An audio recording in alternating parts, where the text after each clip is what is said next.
ఆఖరి దినాన ఒక అద్భుతమైన విషయాన్ని మీతో మాట్లాడటానికి ప్రభు నన్ను ప్రేరేపించారు. దయచేసి మూలవచనముగా ఒక వచనాన్ని మనం చదువుదాము.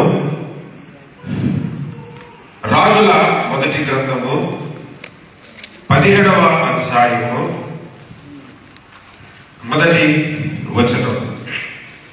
రాజుల మొదటి గ్రంథము 17వ అధ్యాయము మొదటి వచనం. అంతటా గిలాదు కాపురస్తుల సంబంధీయుడు తిష్బీయుడైన ఏలియా అహాబునొద్దకు వచ్చి, ఎవడి సన్నిధిని నేను నిలవబడి ఉన్నానో ఇశ్రాయేలు దేవుడైన ఆ యెహోవా జీవము తోడు నా మాట ప్రకారము కాక ఈ సంవత్సరంలో మంచైనను వర్షమైనను పడదని ప్రకటించెను.